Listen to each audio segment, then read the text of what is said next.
we will be now going to a team that lives in the Laytonville area.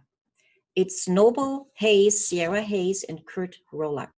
They will be talking to us about stewardship of the land. And actually, I'm going to read something from the class description here.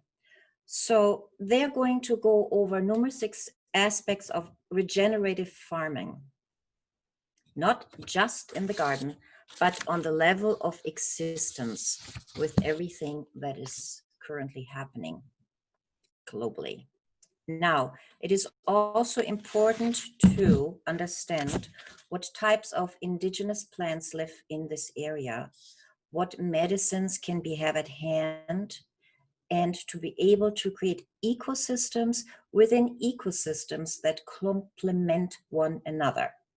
So there will be a lot of detail presented by them, different potential garden techniques depending on the terroir and incorporating indigenous plants and microorganisms, soil biome assessment, and different alternative energy systems, companion planting, understanding of pollinators, and much, much more. Now, Noble, Sierra, Kurt, are you there? Oh. Oh. Yeah, there we go. Sorry about that. Hi. Let me. So, hey, how's it going? hopefully we can get you on video.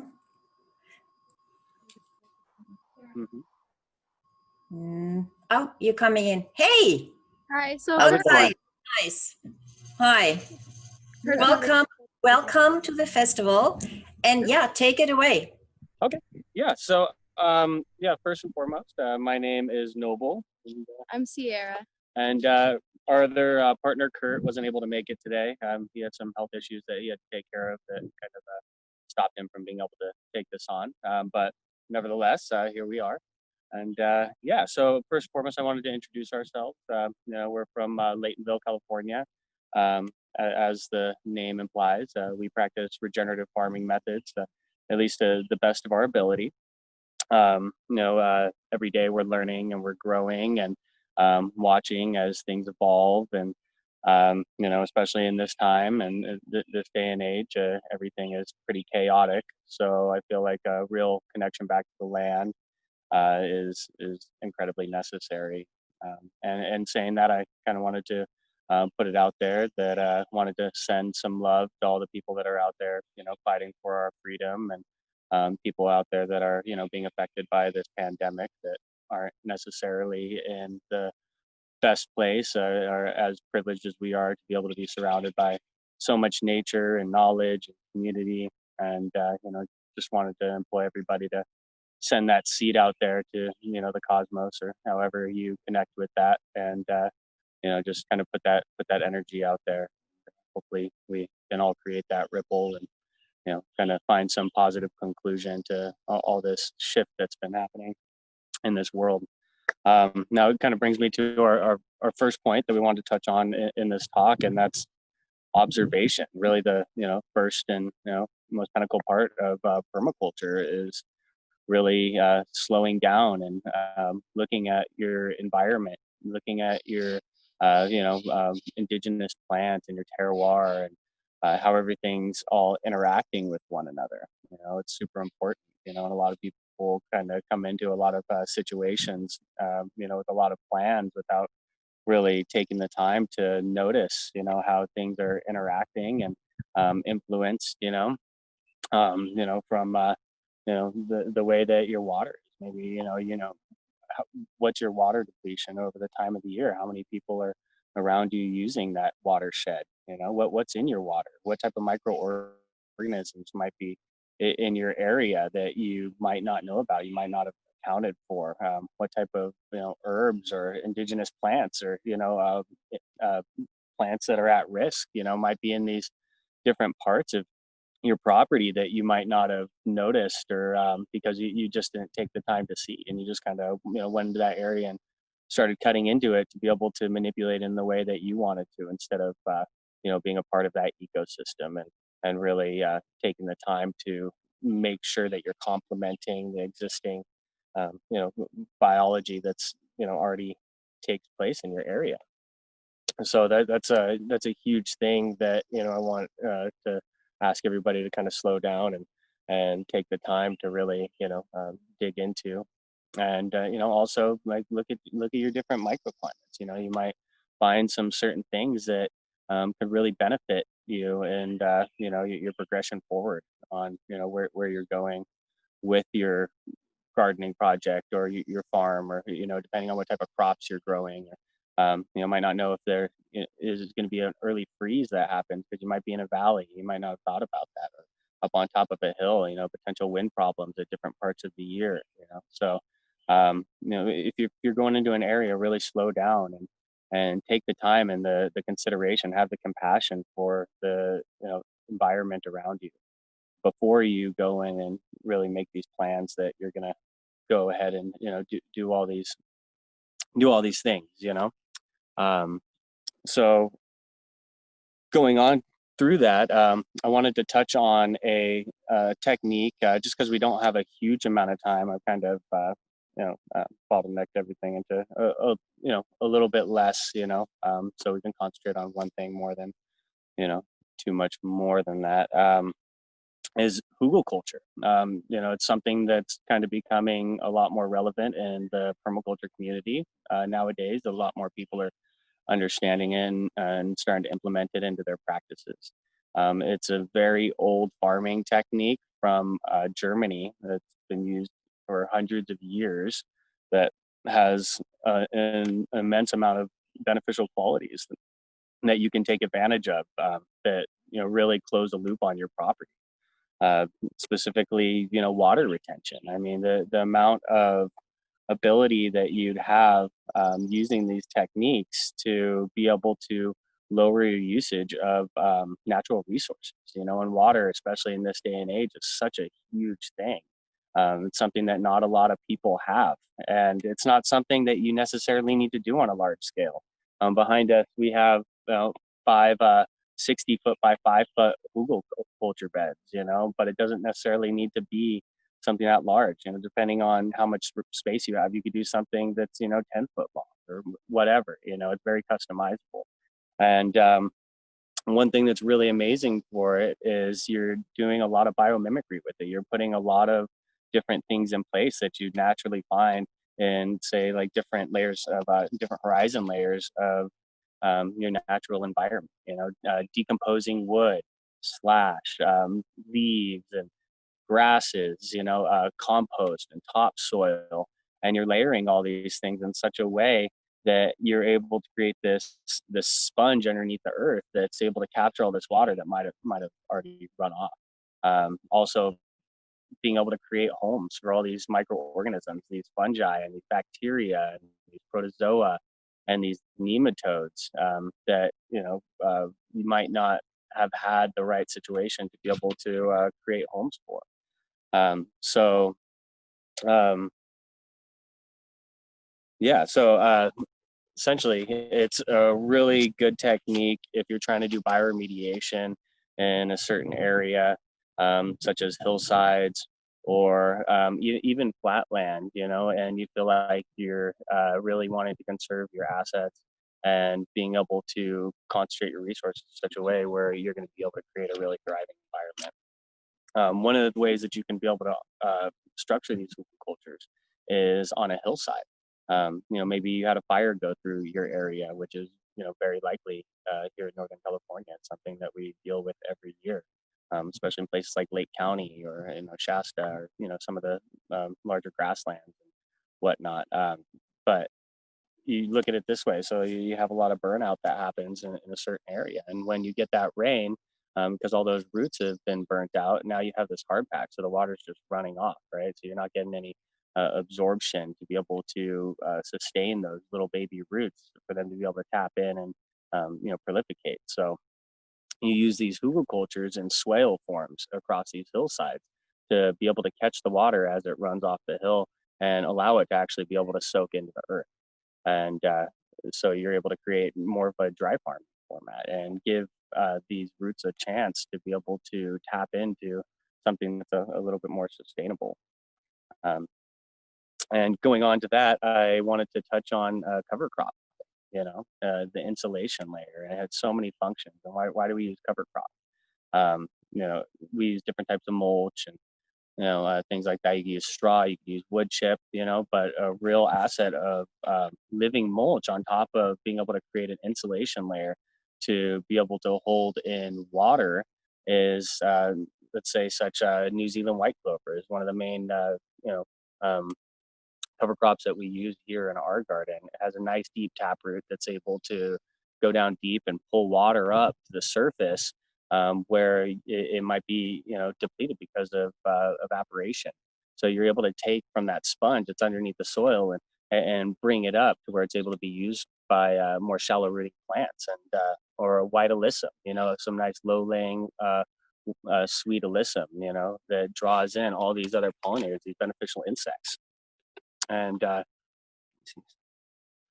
these beneficial insects that are going to help sustain your homeostasis. What's the biggest function of a healthy ecosystem? It's to sustain that ecosystem. So putting all these things in place that are going to help you not have to outsource or not have to bring in any inputs that you already have on your property, closing those loops, really observing again and seeing what you have on your property that, you could be able to use in conjunction with your other farming tactics. And then pollinators, flowers, you want tons of flowers. Now, of course, they look beautiful, right? Going into the garden, you love walking through the garden. It smells amazing. You got all these colors, and it's such an experience every time you get to go out and meditation, but on top of that, you know, these beneficial insects that you're trying to draw in, right? Because nobody wants a sprayed tomato. Nobody, if you don't have to, like, why do it? Why not let nature take hold and you know um, do its thing, the way that it naturally would. These beneficial insects are drawn to these flowers because when they're not feeding on different pests that you might have in your garden, they're feeding on pollen. You know? So coreopsis, the white alyssum, as I was talking about before, sunflowers are really good. It just really depends on like what you're growing, what you're trying to target, what you're trying to draw in. Beneficial nematodes. Um, and on top of that, creating much more biodiversity, polyculture, as opposed to growing a single plant. And what's the reasoning for that? More biodiversity means more sustaining of a strong ecosystem.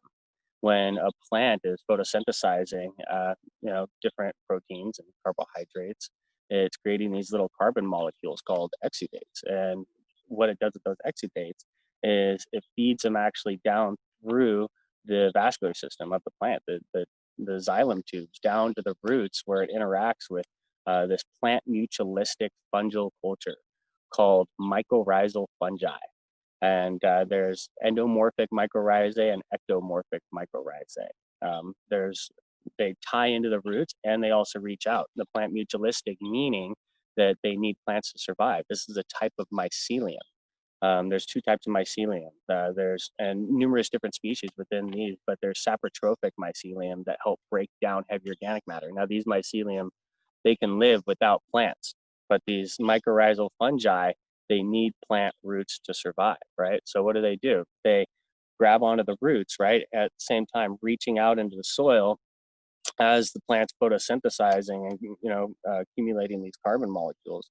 It's feeding it to this mycorrhizal fungi. And attached to this mycorrhizal or this carbon exudate is a blueprint for what the plant is asking for. And the mycorrhizae is able to reach out in the soil and interact with the biology that's attracted to this specific rhizosphere. Now, what's the rhizosphere? It's a signaling area of the plant roots, right? So as far as the plant roots are able to spread its exudates, it creates a rhizosphere, right? So the signal goes out and the microbes are start breaking down all this heavy organic matter, all these insolubles that are locked up in the soil, and through the soil food web and the soil biome function, it's breaking down these these minerals and solubilizing them so the plant's able to use them, right? So there's a certain spectrum of different microorganisms that are interacting with each specific plant. So this brings me back to my polyculture. Um, you want to have a large diversity of different plants that are all interacting in the same spectrum, right? That you know, require around the same pH, and you know, that complement one another, that aren't taking from one another. So doing your research on, depending on what you're growing and what plants interact on that same spectrum. And with that biodiversity, you're creating a lot more microbial activity of all different kinds, right? So when you have much more of this microbial activity going on, you're less susceptible to soil-borne pests, diseases, different types of pathogens, you know, because again, what's the main function of a healthy ecosystem? It's to sustain that healthy ecosystem. So um, yeah. So some of those beneficial insects you might want to look for that are really sustainable in a garden, that are going to just be powerhouses for what you're trying to do, are lacewing larvae, right? And, they're fantastic. They eat white flies and you know, aphids specifically. Here in Northern California, I don't know how many of you have been dealing with the same thing, but we've been dealing with this new aphid coming down from the north, the bong aphid, that's just really, really aggressive. The eggs, they harden the hardest winters, right? The babies are born pregnant. You know, they're laying multiples a day, and they can't get sprayed by anything and die. You know, they just keep going, and they're tiny, and they're very, very prolific. And once you have them, it's tough to get rid of them. But you can't be immune to being eaten. We always like to say, you know. So you know, really get ahead of the curve and get your pollinators in your garden, you know, especially native species, native flowers that are already prolificating in your area. You know, learn your native plants, and you know, and get them in your garden, you know, so you have a food source for these beneficial insects and predatory mites, you know, Californicus, you know, Andersoni mites. Californicus are really good because they don't necessarily need an available food source right away. You know, they're just going to wander around for a good long time before, you know, if they don't have a food source, die off. But the thing is once you supply them this food source, this nice pollinator garden, this barrier, this shield around your garden, you know, you're going to have potential pests come in, right? They're going to hit this barrier, and they're either going to turn around or they're going to be abolished. You know, there's no chance for them if you put all the right puzzle pieces in place. You know, so, and you know, it sounds, you know, a little crazy, but you know, it's like, once you have these in place, it takes care of itself. It becomes a regenerative system. It closes the loop. So you know, really look into that. And KNF. Um, you know, if you guys haven't heard about what KNF is, Korean natural farming, this could be a huge asset to you. You know, it uses a large spectrum of different techniques to be able to do inoculations or extractions from different indigenous plants, depending on what time of the year it is, you know. And what's so great about this is the overhead is very, very low. You know, like, you're essentially using things that are already in your property to be able to feed your plants, depending on whether you're, you know, trying to extract silica from horsetail or stinging nettle, or you're looking for growth hormone. So photosynthetic bacteria, you know, being able to understand the respiration periods of the plant and when the plant grows. You know, we go out first thing in the morning, right as you're barely starting to see color on the ground, and you know, going out by our pond and harvesting, you know, cattail tips to be able to harvest these specific types of bacteria, and when the most amount of growth hormones are present in the plant, when the plant's breathing, respirating, and it went through the previous day of, you know, gathering all this energy, and then it rested through the night, and then in that morning it wakes up and putting all that energy into use and growing.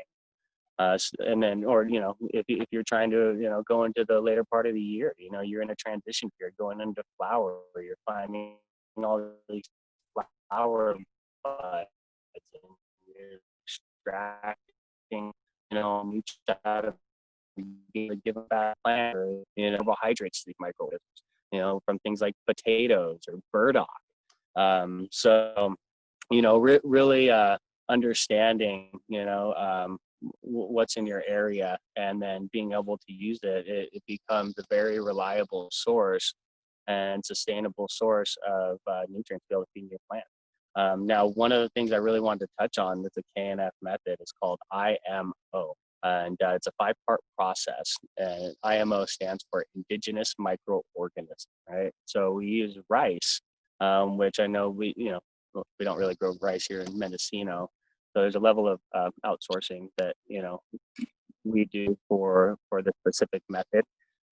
It's these techniques are primarily from Korea, so we're adopting them and integrating them into our environment. So there definitely is a learning curve that we've all been going through here in the States, but nevertheless, the level of sustainability using these techniques is exponential, and the ability to ramp up on these techniques is also very viable.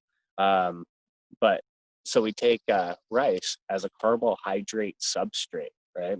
And we find a different thriving area on our property, looking around for different microclimates. Let's say I got a perch, like a high perch up on my property that's a little bit higher elevation, and we got a spot next to our creek, and we got a spot next to our pond. So we make these boxes, and we fill them a couple inches with rice, and in the base of these boxes, we drill holes so the microbes are able to enter, and then we cover these boxes up, and then we cover them with like slash or native grass, and we leave them for 10 days, and we embed these boxes in the ground.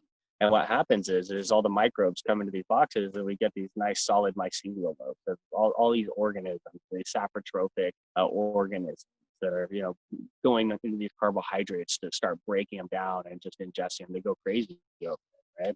Some hard carbohydrates, and then we take that and we add sugar with it, right? So if you don't have a sugar substitute, that you've made, you can use just straight cane sugar, and that's been how it's done for a very long time. But when you add the cane sugar to it, now you've gotten into your IMO too, and you're able to preserve that for like 3 years. And now you have your microorganisms from that time of the year, depending on what's prolificating at that time of the year, because of what's blooming, or, and then as you go through the year, you take your series of IMO collections, and now you have this large spectrum, all these microorganisms that have prolificated at that time of the year in these different microclimates on your property.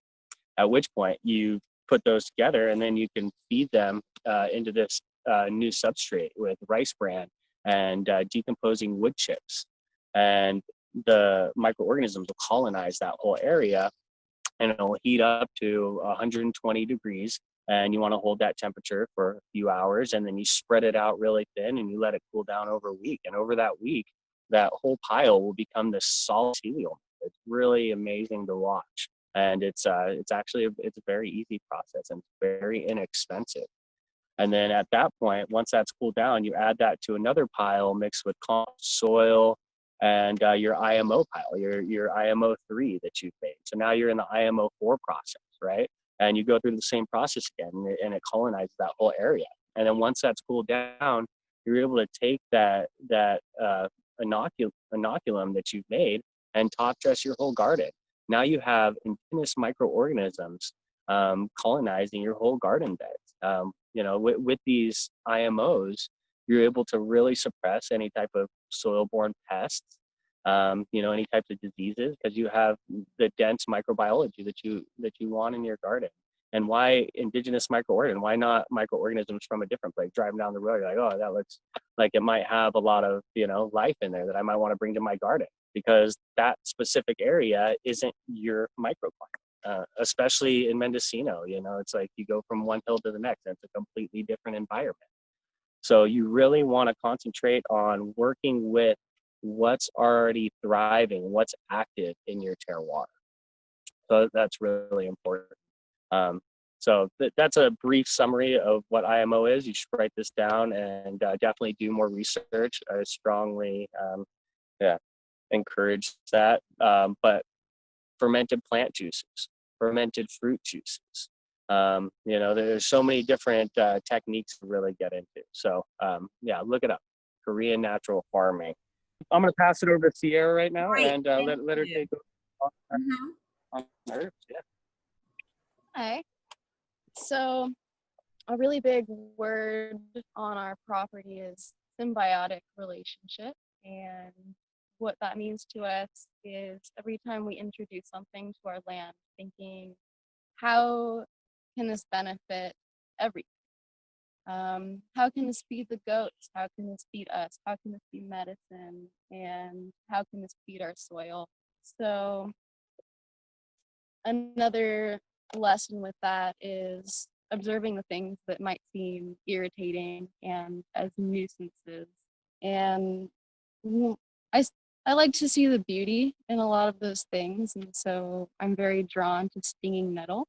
And we got a lot of new soil this year, and nettle just started to grow everywhere in our soil beds, which you could see as a negative thing, but it's actually a gift.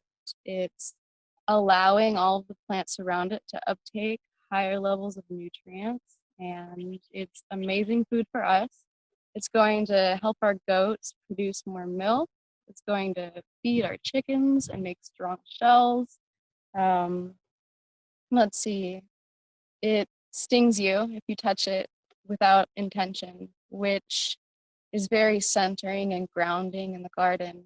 And so we're keeping it and we're happy about it. So every time we step into the garden, before touching, before stepping, we're very grounded and we look around and are aware that we're only going to touch the thing that we exactly want to touch, because everything in here is holy and deserves that attention. It's great in silica. It is food for the soil. It's delicious. It's highly medicinal. And videos. I feel like in this time, it's really good to talk about respiratory health with the virus going around. And so I wanted to read a passage about stinging nettle in this book. It's Healing Wise by Susan Reed. Breathe deeply. Make some fresh nettle juice. Blend a small amount of water, then an abundant amount of honey into the juice. This can be your ally, taken by the teaspoonful to help heal bronchial and respiratory tissues, stop internal bleeding, and curb excess mucus. Try this nettle honey and some wise woman wiles when healing those with colds, flu, asthma, body coughs, bronchitis, pleurisy, lung or chest wall sores, pneumonia, AIDS-related respiratory diseases, and even tuberculosis. Old wives' stories circulate of people who cured themselves of severe lung diseases and daily use of nettle. Try a half-cup serving of nettle greens several times a week for up to 3 months, repeated for several years, or drink up to 2 cups of nettle infusion daily for the same length of time. And ask yourself these wise woman questions. How is this problem my ally? What gifts does this problem bring? How can this make me and the world more whole? Boiled with barley and eaten as porridge several times a day, the fresh or dried leaves of Sister Spinster stinging nettle loosen and bring up deep congestion without irritating sensitive respiratory tissues. Considered a specific for adults with asthmatic allergies. Tincture is used for acute care, and the infusion for restorative and healing care. And another thing that it's doing for us is it's reducing our allergies. One of those allergies is to poison oak, which is another point I'd like to touch on. It's one of the things that we intend on doing for the land, not just for our garden, but being stewards. And so we see this poison oak being a first responder. And this is a sign that the earth is trying to take care of itself and is setting that energetic boundary of please give me this space. But as human beings who are learning remediation, it can also be an ask for help. And to us, that means notice that it needs more life, more biodiversity. And a really good resource for that is calflora.com, the California Native Plant Society. So you can see which plants are native in your region. And with that, you're able to identify what's on your land. See, what do I have a lot of over here? What would do well in that area? What can I introduce that's not an invasive that should be here? And how can I help move that to that space and heal that wound in the earth, as well as protect me from that irritation? Another one is burdock that Noble mentioned. It's medicinal. I know we'll be talking about it today, and it's great for fermentation. It's a sugar substitute high in a starch called inulin. And this is something we enjoy eating. It has a deep taproot that brings the minerals back up into the surface, into your soil. It's delicious, highly medicinal. You can ground the powder and put it on a wound to stop bleeding. I'd like to talk about pollinators. So let's see, we've been talking about lacewings a lot, and we like Queen Anne's lace, which is a medicine that I had wanted to work with for a while, and I didn't actually know what it did for the garden yet. So before deciding I wanted to do this, we looked into what does it do, and we learned that it's one of the favorite plants for lacewings, who are our huge ally this year in combating our aphids and also bringing beauty, abundance, pollination. We need as much of that as we can get. And then sunflowers. Those are great for pollinators. And that also ties into the closed loops of trying to see how much you can create fully on your farm, because a lot of us herbalists are making oil extraction of our herbs. And I feel like there's an importance of the sustainability of where our oil is coming from. And sunflower oil is amazing for you, and it's something you can grow right on your home. You don't need to buy bottles of it. You don't need the gas of having it shipped. You can have it all here. You can know how your oil is made. And they're also an amazing indicator. If you have cucumber beetles, they'll go to your sunflower first, and that's an indication of what's going on your land. So they add beauty. They're great for your pollinators. They're indicators. They're great for holding your medicine and nourishing your skin. And then there's a good theme on sourcing your medicine from something that there's more of. So I was using hydrangea root, which I would prefer, I realized, to not necessarily use the roots, because there are other plants. What I was specifically using this for was for a breast cyst. And I'd rather not dig up that beautiful flower for its roots after learning that there are violet flowers that do the same exact thing for me, that we can prolificate, that are amazing ground cover. They're native species. They were used by the Cherokees, a tea made out of the root to soak corn kernels into as a way of protecting them from germs. There's amazing fertilizer for your lettuce. How are we doing on time right now? Yeah. Oh, I got muted. Can you hear me? Yeah. I can hear you. Yeah. Actually, this is all really fascinating stuff, and we had questions come in, so I think we can now switch over to questions. Now, you said, Noble, you said someone, white something, is eating aphids. What were you referring to? What? Oh, no, I was saying lacewing larvae, or aka aphid lions, are fantastic for aphid control. And I was saying that the white alyssum, the sweet alyssum flower, and also coreopsis is fantastic to keep them around. Ah, very Because I good. mean, these beneficial insects are very expensive. You know, like they're not cheap. Yeah. You So wanna being able to keep buy them them around. once and then keep them around, yeah, you Mhm. want to keep them around. So Yeah. sweet alyssum flower or coreopsis, Okay. they are Queen Anne's lace, a Queen Anne's lace. Yeah. So sunflower. sunflowers. Yes. Yeah. So they just Okay. really love pollen as an alternative source. Yeah. And then we had another question. Do you know of native plants that can hold off spider mites? Native plants that hold off spider mites. I mean, honestly, like, I mean, you got different indicator plants like marigolds and Begonias. begonias, things like that, that you could be able to use.